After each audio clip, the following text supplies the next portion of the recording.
Okay, in this one I've put in the cabinetry as shown by Kelly's plan from the kitchen place.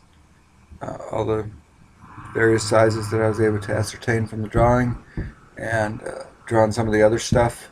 I don't know what the dimension wasn't called out. It looked like she had about a foot overhang on this counter.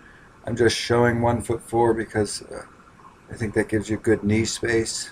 I'm showing it as a single level countertop, all of this. And then when I put in this column to support this beam going over, uh, when I put it in, I use a minimum 3 foot clearance in kind of moving around a kitchen. So when I locate that column according to the 3 foot clearance, this is kind of what we end up with here, with these kind of dimensions and clearances. And this is fine. The only thing I don't particularly care for about it is when you're in this doorway looking up from the living room, that column is sort of in front of the this opening, which just seems incongruous. However, try to shift that to the right, to the south, get it out of that pathway. It really squeezes this down to, I mean, it's still not a bad clearance. This is larger than most bedroom doors, 32 inches.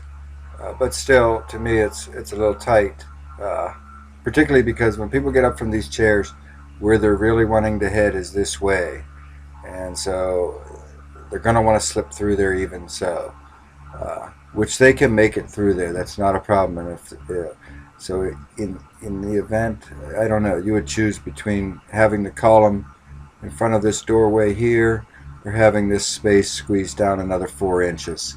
Having this space squeezed some too. In any case, that was the first two easiest solutions to the situation of where to place this column or how to make this opening, etc. Then the left edge of the opening, in both of those I show aligned with the edge of this wall here, which also seems to make sense. The next, though, if you wanted to just eliminate that column entirely and just have this opening clear across at some point, you would go to a situation, I mean, the first alternative would be a situation like this, where you eliminate the column from here and you make this a single span opening. Unfortunately, this is about as far as you can take that left edge or that northern margin, staying with two members, and those members also increase from 11 1/4 to 14, which means you would have to remove the bottom of the top two plates, and you would have to use 1/4" drywall on the bottom of the beam to create that 80-inch high code required 80-inch high opening through here. In that event, though, this is what you end up with.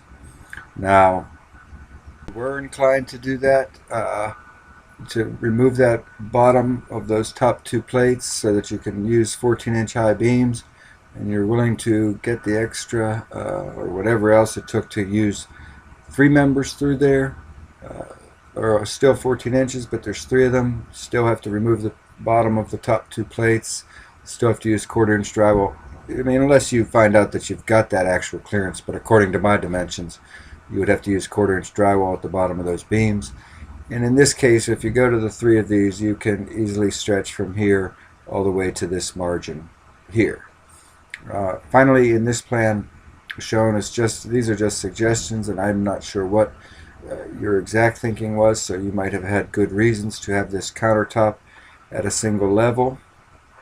But in this plan, I'm showing it at 2 levels with approximate dimensions shown, my suggested dimensions anyway. Now this is all open very nicely through here, which seems to me would be worth considering the investment required for all of this. It seems like that's probably a worthwhile investment, although I don't know what the charge would be for something like that.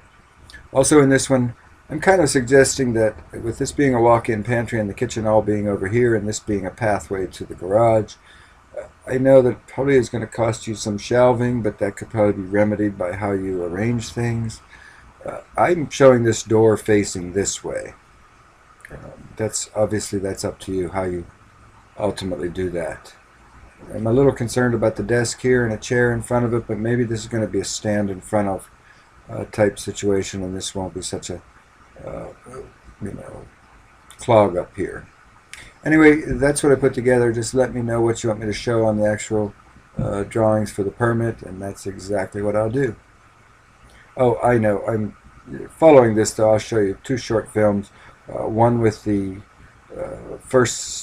with the column giving you this 3-foot clearance, but in front of this door some, and one showing you a film of this arrangement here.